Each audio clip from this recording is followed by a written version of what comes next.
looks really stiff sometimes. Yeah, sometimes it When they does. start And then fighting. sometimes like he'll draw Ben and he won't have like I think it was like 2 issues ago. Like one panel he had the ankle straps where like the little ankle pockets that he has, he Yeah. had them on, and then next frame he did not have them on. And then I think he did it in this issue with Ricochet. No, last issue maybe. Ricochet had his coat on and he didn't have the discs going down the side through the whole entire Yeah. issue.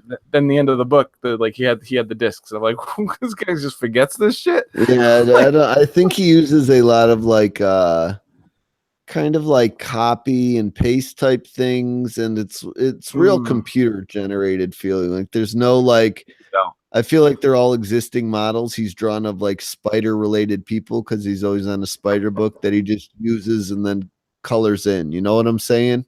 It's not a whole lot of yeah. I used to shading to think, it. There's not a whole lot of nothing like that. oh shit.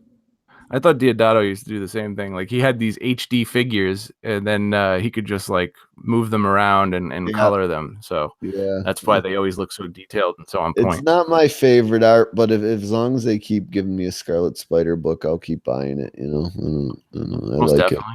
I like it. I think it's fun. It's funny, and I hope they it. bring Yeah, Peter David back, because every time I go to that credits page and I see the Peter David one with the webs all around, I'm like, damn man, I wish the book looked like that again. yeah, I know. I want a new artist. I like the cover artists. The covers are sweet. At least coming up, they've had them a few times. It's like a real angular art, and I don't know who does them, but look at the cover for 14. I like that a lot, and Yeah, he's yeah. done a few of them. He did the I've been legacy looking at those. cover, I know. What All is right, the? going here. All right, we are back, guys. This is book section number 2. We're going to discuss some in-depth books here. Scarlet Spider number 13 and the Jean Grey saga in conclusion. But Scarlet Spider first is written by Peter David, art by Will Sliney and Rachel Rosenberg, and we are just discussing Will Sliney written. Slimy. Yeah, I always want to call him Slimy. That's what I always do. Like, no offense, Will, if you're listening, I doubt you are, but that's what I always want to call him, Slimy. But we were just discussing whether we like him or not, and I've started to warm up to him after I didn't like him at first, but he's still not my favorite choice for a Spider book. I really like who's doing the covers of the Scarlet Spiders books lately, and that is Carrie Randolph. Oh yeah. They do look good. So I would really like them to start taking over interiors if the interiors look anything like the covers. But Will's doing an all right job for right now, so I'm not going to shit on him too much. But sometimes the figures do look a little stiff, and it's like real video gamey looking, like computer generated ish. But I wanted to read you guys. Yeah, I wanted to read the solicit here because this is part 4, really wrapping up the Slinger's return arc here. And after learning where the Hornets' true allegiances lie, the Slingers switch sides and team up with the Scarlet Spider to take him down. But will their combined might be enough to stop him? Plus, Ben's secret identity may be compromised by one of his most trusted allies in Vegas, and it sure ain't making life any easier. I'm not sure that comes to fruition in this issue, to be honest with you. I don't know what the solicit's talking about there, but that's why it's called the solicit, and we tell you guys what's actually in the book. At this point, I'm just happy we get a Scarlet Spider book that's halfway decent. So we pick up where last issue's cliffhanger left off. It's basically with the characters dealing with the reveals that they've discovered. Last issue being revealed that the Hornet is currently Cyber in disguise as the Hornet. While they're also trying to simultaneously deal with who the hell the Black Marvel is, because they know he's not who he's originally supposed to be either. So the Slingers are trying to figure this all out. The fight that was occurring between everybody's kind of momentarily on pause. Black Marvel kind of starts spilling the beans here at this point and reveals that he himself is a demon. Not This is really exactly. naming himself as what demon he is, but just a demon that's taken over Black Marvel's body because he was intrigued by the unfinished business Black Marvel had left behind, which was mainly training the slingers. All very strange to me. But whatever. It's like a possession type story, and Scarlet Spider's been dealing with death lately, and he's going to be dealing with this Scarlet Spider or Doctor Strange stuff coming up, where he's kind of getting lumped in with that crossed over. So maybe it'll make sense in the long run, but I just kind of You know chalk it what? up to the craziness that's following Scarlet Spider around at this point in time for now. It is kind of making sense because like that little girl who's following the aunt around with the red eyes, like she seems to be something mystical. Mysterio's daughter has something mystical going on. Now this demon shows up. It seems like Peter David, you know, was smart in advance, and he's like, all right, well, since I'm going to be lumped into this crossover, let me already set things up Yeah, that's gonna like head that like way a since I mini have a season character towards based the in end of my Vegas. arc. Yeah. Yeah, it was a good idea. Like plant the seeds little by little until it starts to come, and then it's like, now it makes more sense. It looks like the book was heading that Yeah. way anyway. Yeah, more organic feeling anyway. Yeah. And basically, Cyber piggybacks off why Black Marvel's back because this demon kind of befriended Cyber in hell, I guess, and was intrigued by Cyber's opportunity of seeking a second chance and brought him back. So when he took over Black Marvel, of course, Cyber disguised himself as Hornet, and they just kind of tried to blend back in by reassembling the Slingers when they were popping back up on the scene. So that's the explanation for why everybody's back in town and together. Prodigy, who is the yellow looking dude, he looks a little like the Batman who laughs, I guess you could say, just with eyeballs that you can see. My buddy asked me the other day. He likes to kind of prod around comic book questions with me. He'll read any Batman stuff I get, but that's about all he limits himself to. So he's been asking me a little about metal lately because he's been seeing it pop up on Twitter and stuff. He's like, "How does this Batman who laughs see?" And I'm like, "Yeah, I've never That's a good really question. thought about it. His That's a eyes are really good basically covered question. by metal." I'm like, he's got see-through metal, I guess. I don't know. I've wondered But that yeah, too. Like, how the fuck is that's he like not one of the bumping into things shit? somebody that reads comics all the time is just like, I'm not gonna let that bother me. And somebody on the outside looking in is like, how the fuck does that dude see? Like, how can you read a story without wondering that? Yeah. I'm just like, I don't Sometimes in know. comics you have to make a few concessions. Yeah, Like yeah. You just like dudes come back, and it's because a demon took interest in them in hell, and they brought them back to life momentarily. So yeah, that's comics, folks. But anyway, Prodigy is buying none of this. He's the yellow dude again, and he ends up slugging the shit out of Black Marvel and sending him flying like 5 rows into this theater that they're all gathered in and fighting in. This causes Cyber/Hornet to start attacking the Slingers. And then the fight is suddenly interrupted by Slade, who made a brief appearance in the beginning of the issue. And I was like, what the fuck is he doing? He's the Lex Luthor looking fellow, and he is driving through the side of this theater in a Hummer/tank vehicle loaned to him by the police, who follow him in through this hole he's busted through. And he's here to rescue Cassandra after the Scarlet Spider brothers have freed him. Or I'm sorry, freed her.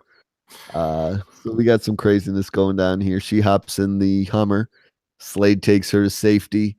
And then we get a good old team up in action with the Slingers, a la the Solicit, teaming up with the Scarlet Spiders to go after Cyber and Black Marvel, who have tried to get the fuck out of town now that the Slingers want nothing to do with them, and Cyber's just back to full out being a scumbag. Fuck redemption. He basically pulled one over on this demon.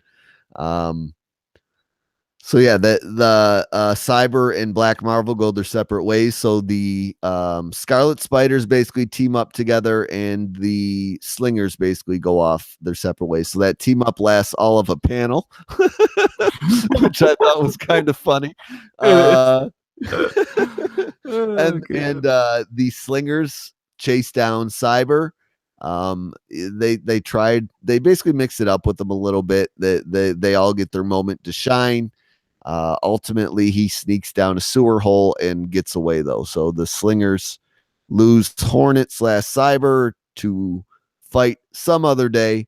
And we check back in on the Scarlet Spiders, chase down and catch up with Black Marvel. I always want to say Blue Marvel from Ultimates. from the Ultimates, yeah. But Black Marvel. And the fight ends up being taken to like this fountain. So Ben's basically like getting drowned in this Vegas fountain. Like things are not going well for him, and Kane pulls this slick move of using his invincibility trick on his armor to That's talk funny. to this priest, pretending he's This is having like God. God speak to him so that he christens and blesses the water in the fountain so that it turns into holy water. So the demon, runs out of the fountain screaming once the water's blessed because it's fucking him up. Ben drags him back into the fountain, drowns him in the fountain then, and he like basically, pulls the demon move and disintegrates like in Constantine kinda. like I like That's the what you said. sprinkler top. He's like just like in Buffy and Supernatural. Yep. Just like any pretty much demon show you've ever seen. He vanishes. Yep. He's done.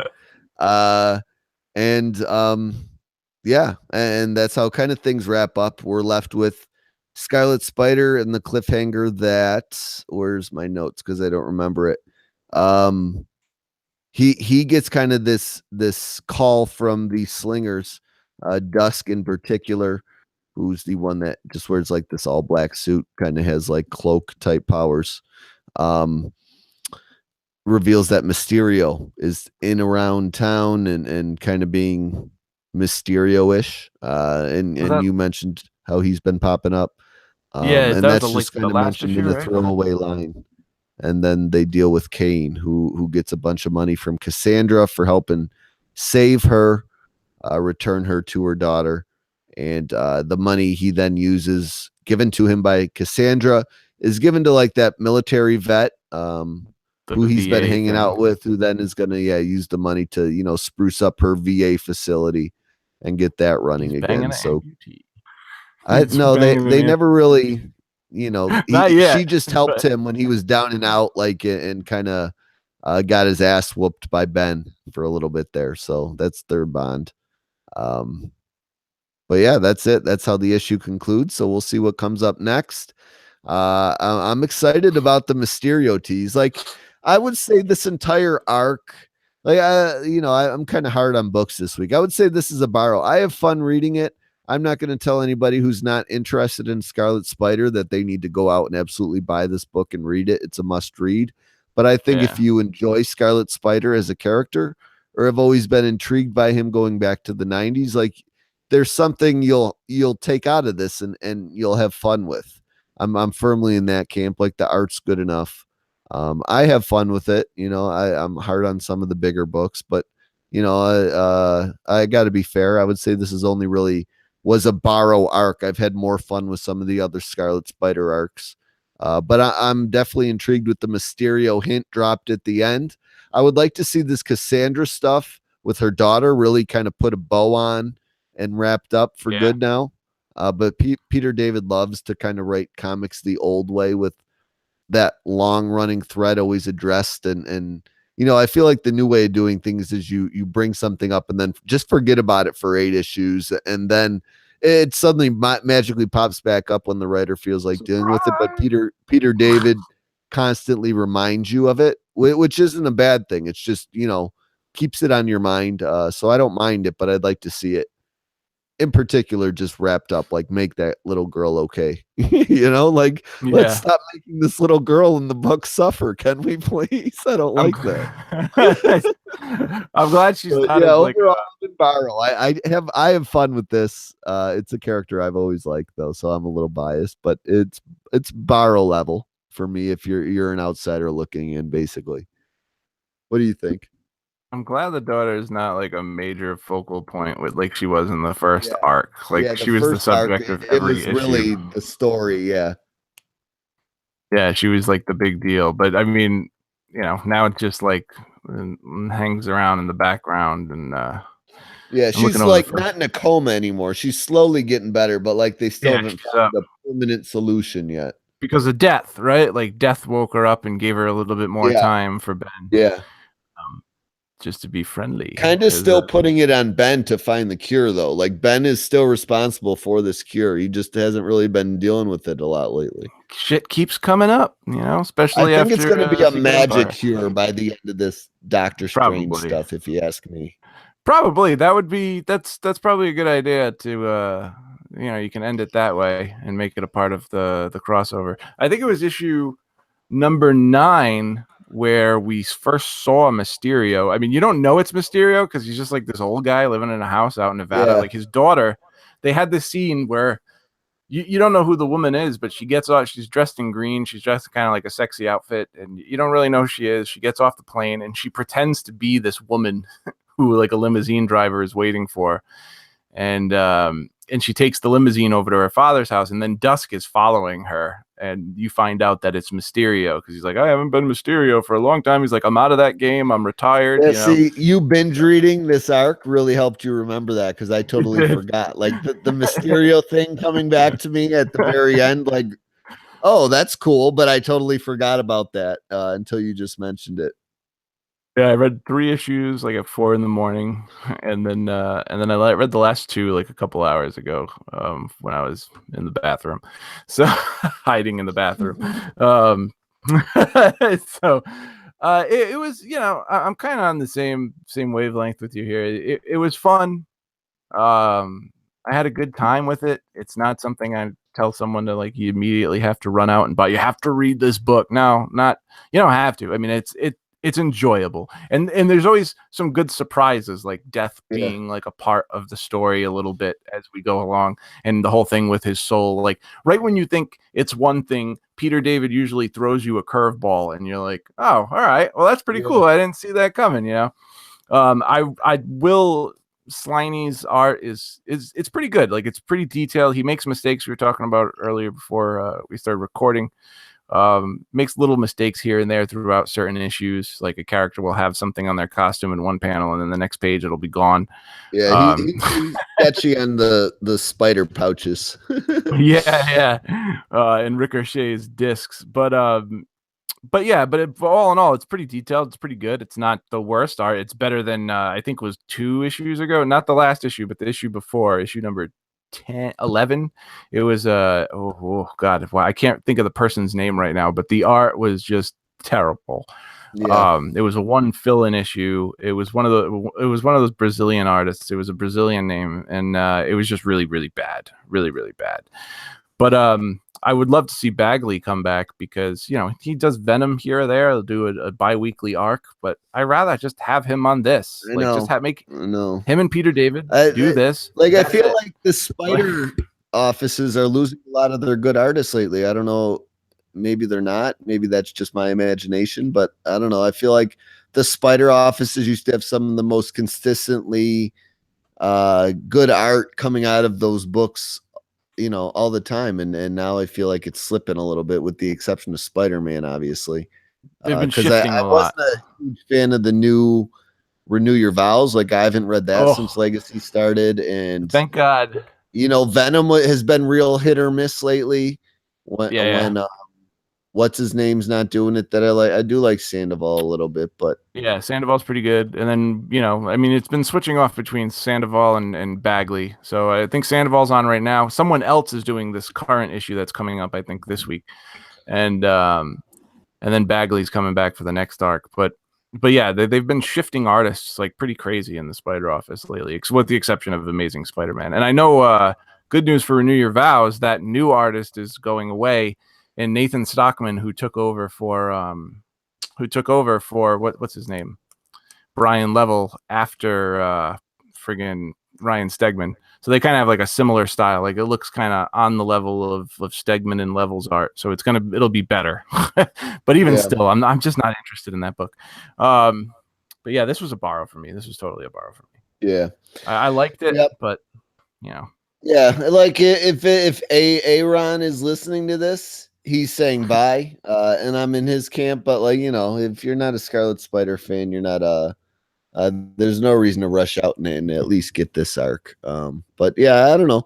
You might be interested in what's coming up next. So yeah, Mysterio story. I might tell you to check that out when it's all said and done. But we'll transition now to the next part of the night, and we'll do this in order. So Trev will talk about Phoenix Resurrection conclusion first, and then Jean Grey, which followed it. But I don't know.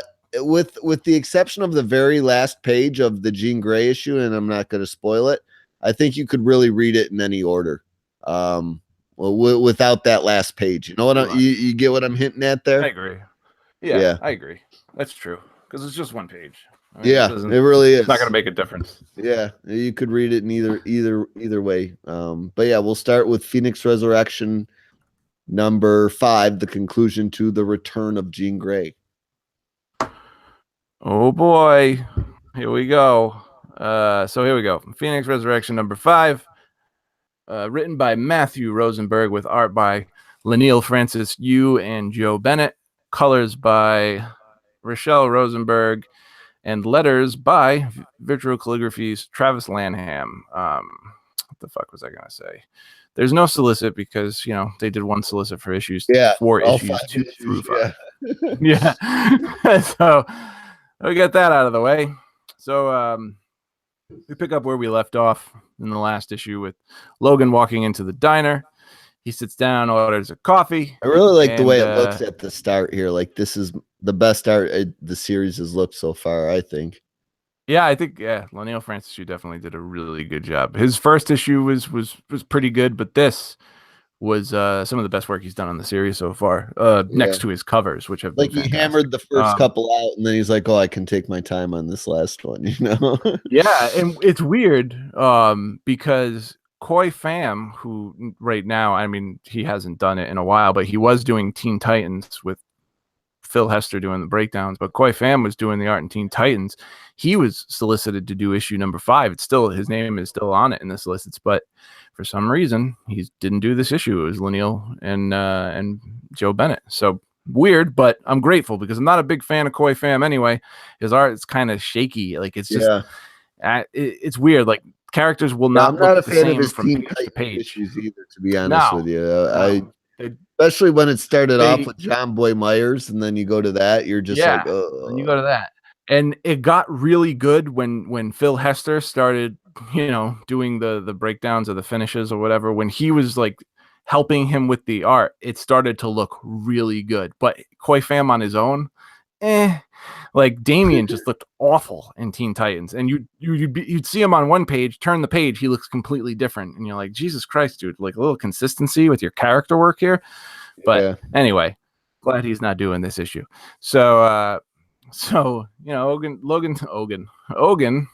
sits down and tries to get a coffee, and he's shooting the shit with Jean, just making a little chit chat like you would if you were just a traveler coming in off the road at a diner. He sits down, he's drinking his coffee.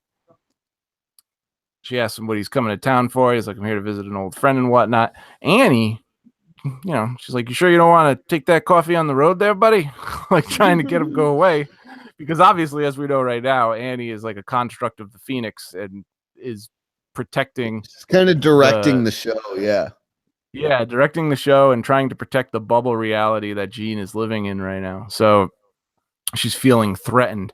So Logan doesn't really waste any time trying to get Jean to remember who she is and what's really going on around her. And when Annie tries to intervene again, Logan just slashes her throat, which shocks the shit out of Jean because, that's supposedly her best friend since childhood, even though it's not real.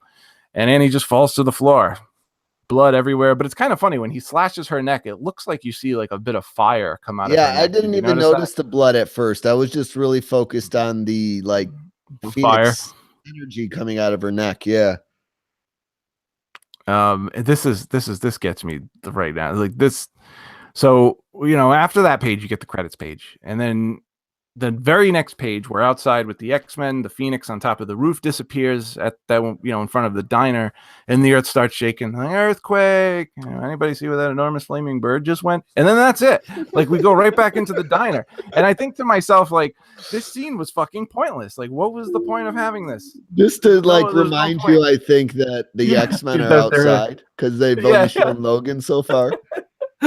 just in case you forgot, they're a team of X-Men outside. And most of them just don't do anything through this whole entire series. They're just there for show, but they're there. So we go back into the diner where the real shit's happening, and Jean's freaked out that Annie is dead, laying on the floor with the slashed throat, and she pops back, and then Annie pops back up, and Jean's fucking shocked, like, how are you alive? What's going on, And Logan reinforces that this is all fake and asks Jean if she remembers who she is now, and she does, and she doesn't look happy. She looks a little pissed. Her eyes flame up. Logan's claws are starting to pop, and she could probably read his mind of what he's thinking about doing next, and then the diner just explodes in Phoenix fire, and Logan comes flying out. I like his answer. I'm going to need an answer, sweetheart. Yeah, that was great. She's like, you remember who you are? And she's like, and he's like, I'm going to need an answer, sweetheart. And then when he says that, the claws like slowly popping out of his hand. I wonder when this takes place in continuity, because in Old Man Logan right now, one of his hands has no adamantium on the claws because his hand got chopped off, which I don't want to go too much into that, but it just bothers me because, I thought about it. Maybe that ninja sword that the samurai had could chop through adamantium, but they haven't even really, because I read the most recent one, they haven't even brought it up lately. I don't know how much the writer remembers that even. The artist is on point with it, because you can tell the difference. The artist and colorist are on point with it, because the artist kind of draws the blades the same, but the colorist draws them different. So like one hand will have silver and the other will kind of have like a tannish tinge to it. So you could tell that it's bone claws. But I don't even know what they're going to do about that, because in every other book he's in, this book, X-Men Gold, he's still got fucking adamantium. So yeah, I would say Old Man Logan takes a little further ahead in the future than his X-Men stuff, but who knows? Yeah, who knows? I don't know. So, or maybe way in the past when he first got here, and then he's all better now. I don't know. Who knows? He might. I don't think Old Man Logan is long for this world anyway. So yeah, with Wolverine coming back, maybe he is. What are you gonna do with fucking 2 copies of the same person? I know. But so yeah, Logan gets thrown out and he runs into Nightcrawler. And Nightcrawler's like, yeah, you're not looking okay there, buddy. You look kind of fucked up. Like, she remembers. No shit. And then you get that cool splash page of Jean walking out, and she's got the original Phoenix costume, but instead of like green and gold or white and gold, it's black and red, and it looks really dope. Like, it looks really good. I'm thinking about pulling that from the file and making it my new background. That's how awesome it looks. I already did on my tablet. Did you really? See, it's that dope. So, yeah, that's got even the artist signature in the bottom. Like, he wants this to be a cover or something. Yeah, it's like going to be a print at every convention for the rest of his life. He's like, this is too good. I don't know, put my name on the bottom of that one. Fuck that. So yeah, after that cool ass page, she goes over to the X-Men. I don't know if she jumps, flies. It looks like she jumped like a great distance, even though they weren't that far away. Jump. Yeah, because she crushes the ground underneath her feet when she lands. And she comes over to the X-Men. She starts saying hi to everybody. She's a little confused. She's a little confused about young Scott. Like, yeah, you're so young. And he's like, I'm not what you think I am. But it's just so weird. Hey, how's it going, everybody? You okay? How are the kids? So, just having a little bit of conversation. And then mid-conversation with Beast, she expels the Phoenix from her body. It just comes like pouring out of her back. And then she asks it to leave her alone. Leave her alone. And the Phoenix is still pretending to be Annie, which Jean knows is bullshit now. And she calls her on it. Calls her it, whatever. She calls it on it. I don't know.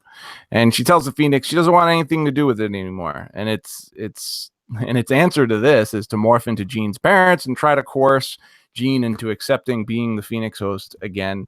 But Jean's just, she's not up to the task. It turns into, and then ends up turning into all the townspeople from the fake bubble reality she's been living in, and tells her, you know, she'll have the power to save everybody, you know, do anything you want, bring everybody you love back to death. Like, she doesn't fucking know. Like, it has to reiterate this point. Like, she hasn't been the Phoenix a dozen times. And, you know, Jean just screams, right? Like, oh, I didn't know I could do that. Really? I could bring my parents back from the dead? Thanks for letting me know. I was unaware that I had that godlike power. But Jean just screams no, and she gives a big telekinesis blast and just wipes them all out. All the constructs just fucking turn to ribbons, just get shredded. And then we switch over to the Joe Bennett part of the issue. And she just tells the Phoenix she doesn't want anything to do with it anymore. Nothing. Just get the fuck away from me, you know? And And then in the dust from when she gave out that blast, somebody calls out her name and is walking towards her, and then the dust clears, and it's fucking Cyclops, you know? Like the real deal adult Cyclops from with the big X in the face, the guy who died in Death of X, the real one. Yeah. So she doesn't think it's him. She blasts him. She just thinks it's another construct. But when he doesn't get cut to ribbons, she realizes he's the real deal. He's really Scott. So they have a happy little reunion. Give him a little bit of closure. You know, both of them on both the sides of their lives. You know, Scott's kind of apologetic to everything he's done to her, and afterwards he just feels bad. And Jean feels the same way. They apologize to each other, but you know, she apologizes to Scott too in this instance after they kind of have their little heartfelt reunion, because she can't accept the Phoenix, and because she can't accept the Phoenix, his resurrection isn't going to last long. And this is a bummer for me, because when he came back, I was like, oh hell yeah, Cyclops is back, great, the real one. I really thought more people were going to come back with her almost. Yeah, me too. I was like, oh, this is going to be fucking dope. Cyclops is back. Jean's back. Good. Okay. So when the other kids go away, we got our real guys back. And that's great. Not that I don't like the 05. They're cool. They're all right. You know, but if they went away, I wouldn't be too upset as long as we had like our original X-Men back. But, you know, she apologizes to Scott because he's not long for this world and he's going to die again. So she tells him they were both better off dead.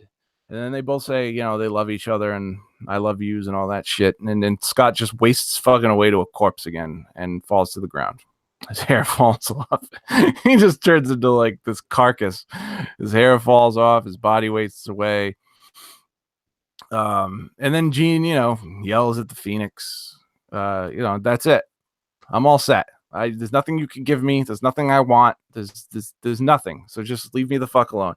And the Phoenix just isn't letting up. So she has like a little conversation with it, you know, and she has, you know, the talk and about how special it is that it chose her above all in the universe for her to be its host. But it's over now. She just can't do it anymore. The Phoenix makes one more bid for them to be rejoined, but tells Jean that, you know, but Jean tells it that she wants to live, and basically she just can't deal with being a god and having like this kind of power. It never works out for her anyway, and she knows this now. She's learned her lesson. In the past, every time this has happened, she thought to herself, yeah, maybe this time I'll fucking control it, but it never works out. So, and she's over it. She just doesn't want to be a person who can never die and can never and can resurrect anyone whenever, and life just loses part of its meaning. She just wants to be a normal person, and she needs to be able to live and die like a normal person. And she tells the Phoenix just to forget that she ever existed. And then they have like a somewhat little heartfelt goodbye, like it's a pet or something. She pets it and it's like, meh, and you know, and then the Phoenix disappears and Jean falls to the ground and Beast is like, hey, welcome back. Yeah. And that's it. That's Phoenix Resurrection right there. That's number 5. It took 5 issues to get to this point. So it was okay. I liked the series for the most part. But it could have really been cut to 3 issues altogether. Yeah, I think 3 would have been perfect too. Yeah. It really dragged ass and had a bunch of X people just for the sake of having X people. With most of them, the with first 3 were them just running around with like chickens with their head cut off, doing nothing. Yeah, and most of them had nothing to do. Like they would have multiple scenes. Like I think in the first 2 issues alone, they would gather all these mutants together, and then half of them wouldn't even go on the mission. So it's like they're just showing up just to show up. It's like a TV Yeah. show with appearances. I was reading a review and someone said it's kind of like par for the course with how X-Men is. Like they never just focus on the team, and it does make sense because if you're reading X-Men Gold, you're reading X-Men Blue, they always do bring in like all these other X characters into the story, and they don't really serve much of a purpose. It's just, why can't you just focus on your team and have them go on adventures? But whatever, that's just a different thing entirely. But this issue didn't really need to be 34 pages. We got some cool moments, I guess. Jean's alive, great. The art by Neil Francis Yu was fucking awesome. Joe Bennett did a pretty bang up job too. But for me, it's a borrow. Like I was super hyped over this series, but all it really was like a story that dragged ass with a bunch of cool deep cuts where Matthew Rosenberg was showing us that he could be a little witty, and his knowledge of X-Men and Jean Grey is like encyclopedic. But it just didn't need to be what it was, Yeah. You're about to talk about the next issue, and I actually like this one a little more than that one. And this was actually my favorite issue of the 5 of the miniseries, just art wise and story wise. Like I just like the emotional beats in it, and the beginning with Logan. This was the best. And then the end with Scott was kind of cool, and her getting rid of the Phoenix once for all was a cool way to end it. And I like that just kind of regular Jean Grey is back, and we don't have to deal with the constant stigma of, is the Phoenix going to drive me crazy? Is it not going to drive me crazy? And I think we get regular character back, which I'm pumped about. So I like the development at the end and how it all unfolded. So I would give this one a buy, but the overall series, the resurrection part of it all, a borrow. Until the very last issue. I rated them all borrow until this one, and I say this one's a buy.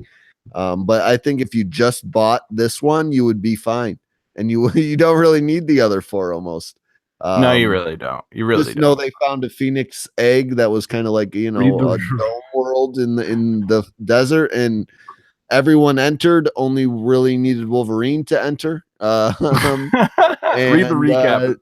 That's where we are here. So yeah, like know that going into this, and you'll have fun with the issue. But yeah, that now you're going to take it away for Jean Grey, the series conclusion to young Jean. You're completely right. I'm looking at the recap on the credits page for Phoenix Resurrection, and all you need to do is read those 3 little paragraphs, and then read this issue, and you're good to go. Yep, that's it. Mm-hmm. It's probably a better story that way, to be honest with you. Yeah, I want to go back. Aaron is reading it all in one shot right now, and he seems to like it so much. So I want to go back and read it all in one shot. Maybe I'll appreciate it more. I mean, I did enjoy it. I was just a little down because it just dragged ass for so much, and it did take that week break so it could catch up with Jean Grey, and the next Men Red would be, so you get like this concurrent weeks of Jean Grey, but whatever. So Jean Grey, number 11, Psych Wars, the conclusion, written by Dennis Hopeless, with art by Victor Ibanez and Alberto Albuquerque, colors by J. David Ramos, and letters by VC's Travis Lanham, with a nice cover by David Yarden. He's been doing some great covers for this series. And I like on this cover, especially everybody who showed up over the course of this series has been in the book. Other guests, So last we saw Jean, she was vaporized in a fight with the Phoenix. We start off this issue in what looks like hell, and Jean realizes that she's dead. But before she can get her bearings even a little bit, she's attacked by a demon horde.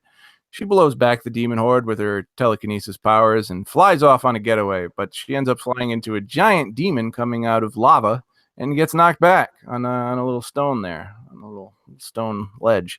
And out of the mouth of the giant monster demon comes a cloven-hooved and horned demon version of Magic. It's got the soul sword, whole nine. That's what it was, Magic, but I'm like, wait a minute. She even kind of hints it is, but doesn't say the name outright. So I'm like, what's going on here? Because she says she's like Ileana, So She's naked too. Mhm. But a fight breaks out between the two, and Jean asks why she's in hell. She sure doesn't feel like she deserves to be there. She didn't do anything that bad. Magic tells her she is an abomination and she's been judged. Jean gets the upper hand in the fight and knocks Magic down, which somehow causes her to turn into her human form. And she's in the costume that she was in Avengers vs. X-Men, the Phoenix costume when they all split it up between her, Colossus, Emma, and whatnot. So yeah, Magic goes in for a killing strike, and while Jean braces herself, she's transported out of hell and back in time. So yeah, I mean, you see a portal open behind Magic, and everything starts getting sucked through it. So right there, they're not sticking around long, and the costume just looks great. The art's just, and then we get an art change in the next issue. And Jean's in the Stone Age, surrounded by a bunch of cave people, freaking out, probably because of the way she looks and talks like a normal person and doesn't make words like meh. But Jean still thinks she is in some form of hell. And then she sees a fire light up in the cave, and it comes out, and it's Cave Woman Phoenix from Marvel Legacy #1. She gets a hold of Jean, starts flying her away from the cave, and throws her into a lake. Jean still doesn't really know what's going on. And the Cave Woman Phoenix tries drowning her and tells her that she wants to be left alone. Leave me the fuck alone, bitch. Jean blasts her and gets free. And when she makes her way towards the surface, she's in an alternate future that Rachel Gray comes from. So she just keeps jumping from place to place. Sentinels everywhere. Statues of a mermaid and some guy riding a horse with no head. You don't know who it is too, because the statue, like, the arms are broken off, the head's broken off. So Jean doesn't spend long in this place. Speaking of Rachel Gray, it's the first actual person she runs into is Rachel with a pack of hounds. That's what they called them in that reality. And they attack Jean, they fight, and Rachel goes full Phoenix, which looks pretty cool. But this is when Jean notices that the Phoenix fire doesn't really affect her. And Rachel punches Jean, and when Jean lands, she gets sent to the Shi'ar Civil War. Yeah. So at this point, she knows that she's not only in hell, but all these worlds and times have the same metallic and ozone kind of smell. That smell that after it rains on like a warm spring or summer day. So she realizes that that everybody knows that smell. It's a good smell.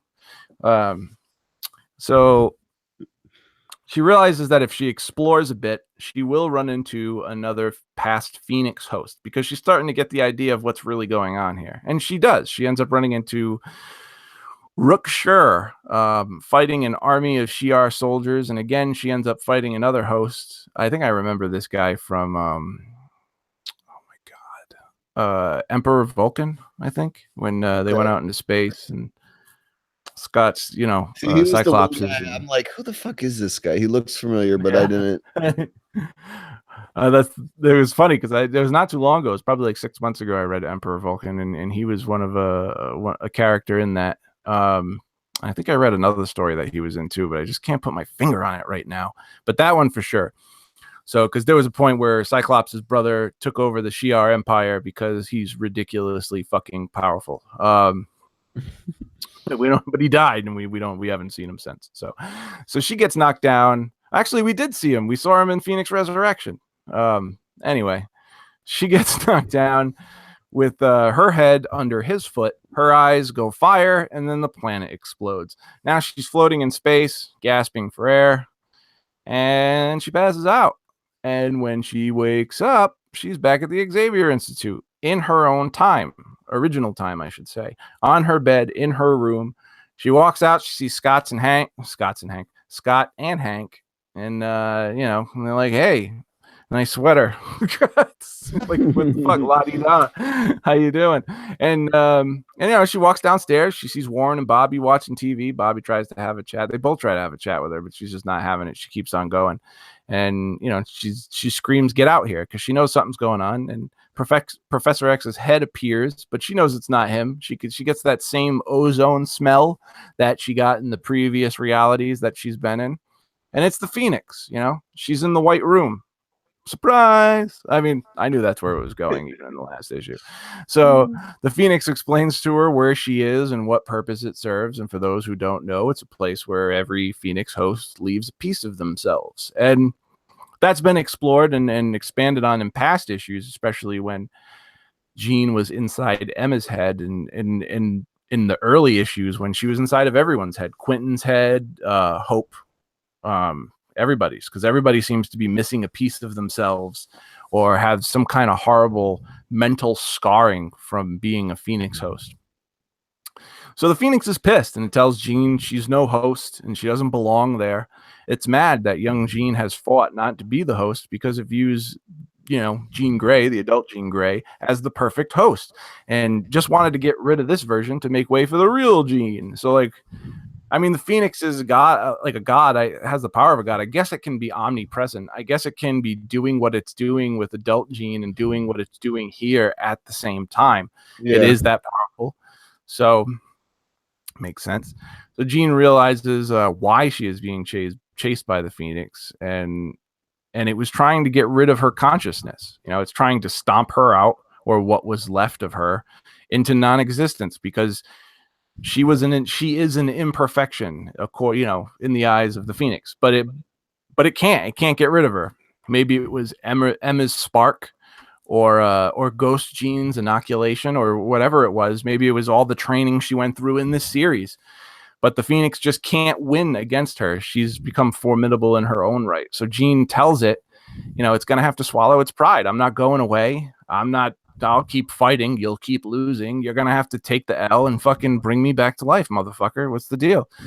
So the Phoenix does it. It brings her back to life, gets her, get the fuck out of here. Like, I'm sick of fucking looking at you. So next thing you know, we're in the woods, I believe, where she died. I don't remember all being snowy and everything, but maybe it was. So we're in the woods and we see a spark in midair, and then the spark turns to flames, and then Jean's body is reformed from like bone to muscle tissue. You get to see it too. Like, yeah, it's pretty cool. And Ibanez does a good job with that. And then she makes her way back to Madripoor, to Magneto's mansion where the rest of the blue team is. Bobby answers the door and wants to give Jean the skinny on everything that's been going on, but she doesn't want to fucking hear it. Get the fuck away from me. Everybody stops Jean. It's kind of like when she went back when she was in the White Room and she was at the original mansion. She's just like, I'm not hearing it. I don't care. I just want to get the fuck out. I want to go lay down. I've had a long adventure and I just want to die a little bit in this room. So she makes it to her room. She lays down on her bed, and I feel like she senses Jean. And it makes sense because on this adventure that she went on, Jean was in ghost form with her for a good portion of it, and they got to know each other. So she says, Jean, and then Jean comes walking in the room, and it's the adult Jean, and she's like, we should probably talk. And that's the end. Yeah. But a new beginning, as the issue says. This was good. I really enjoyed it. It was a good end for this series, a series that I really, really enjoyed. I love that in this issue that Jean is her own person and doesn't just accept her fate as a Phoenix host. Like, she doesn't have to be the adult Jean Grey. She doesn't have to go where she went. She's been given an opportunity to be better and be something different. And she's become formidable with her own power, with her time in the future, and really set herself apart from adult Jean Grey. Which is great. That's great. That's what the point of this whole entire series was. And it worked. They did what they were trying to do, and it was good. The art by Victor Ibanez is fantastic, as it has been through this series on the issues that he did do. He puts a tremendous amount of detail into every panel he does. Alberto Albuquerque, it was pretty good. His art is okay. He's like a second, he's the guy who's been filling in when Ibanez is not on the book. He does a decent job, but he's not the best artist. The art changes don't feel too jarring, so I was okay with that. Albuquerque did his best job not to be too different in character design. So for me, this was a buy. I enjoyed this more than I enjoyed Phoenix Resurrection, just because I enjoyed the whole entire series, and Phoenix Resurrection just dragged ass for me. So it was kind of, Yeah, I get your reasons there. As someone that didn't read the whole Jean series and read the whole Resurrection series, I guess I just had more of a connection I guess, to that series, and I just like regular Jean more That as a makes sense. character. Yeah. But I thought it was cool the ending here. I did like the ending. I just thought a lot of the beginning stuff where she was hopping from place to place was just a little too much filler. Uh, and by the end, again, I like the emotional conversation between her and the Phoenix, and what the results of it ended up being, and what's going to spin out of it. So I actually look forward to X-Men Red a Oh little, yeah, at me least too. the start of it, to see what's going to come out with Jean. I want to see what's up with her. Uh, I look forward to it more now after having read these than I did when it was announced. So I guess it all ends up doing its job in the end. Um, but I would rate this overall issue as a borrow for me, and I'm the opposite of you. I like the Resurrection Gene issue a little more than this one. But this one, I mean, it was fun. I like the action. I just thought it dragged on a touch too long of kind of the same thing before she ultimately got to the point of the issue in the end, her face to face with the Force. And I wonder what the fuck this thing's going to do now. I think I it's don't not going to know. go away forever. Maybe take a hiatus and come back with a new weapon, pretty pissed off after being dumped twice in a week. So Been around. I mean, it uh was in didn't Thane have it in Thanos too? So it's been yeah, I around. mean, it It's still has a making part to its rounds. play in Legacy, so we'll Yeah, see yeah, yeah. It does. eventually, That's true. I guess. But yeah, we're gonna wrap it up. Quick sign out segment. I don't know. I just wanted to give shout out to a book I ended up buying on eBay and rereading this week from my childhood, which was What If. It was like the 30th anniversary issue, or I don't know what really it was. It was issue number 50, and it was What If the Hulk Killed Wolverine. And I remember enjoying it much more during my childhood than I did as an adult. I'm not sad I bought it. Like, it's not a waste of money. It's a piece of nostalgia for me. I'll always have, and I appreciate. But the art in that book was atrocious. Like, it reminded me of more of a Mad Magazine art from the Ooh, 90s than a Marvel Comics art from the 90s. Like that's Hulk, I'll, rough. I'll have to send you a few pictures, because the book, I don't think you can even buy it digitally. Like, I don't think it's a digital thing you can buy in Comixology or anything. No, they're It probably might, scanned somewhere.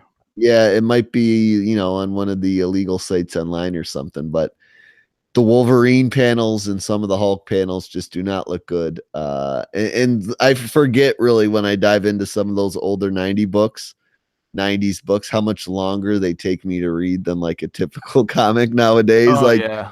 Oh can't yeah. just burn through it, really. Like, you're getting all those Nope. dialogue boxes and all those thought bubbles, and all that shit's going down. They're filling you in on past shit that's gone down in word boxes and stuff. So They give you all yeah, my sorts of foray into some information. older comics this week really was interesting. That was not one of the better ones from my childhood. But I'm going to try to get a review up on the Weird Science site, so look out for that Oh my this god, week, there's maybe two a of them. Throwback Thursday. Well, there's one, What If Hulk Kills Wolverine, and What If Wolverine Kills Hulk. I Yeah, got What yeah, If yeah.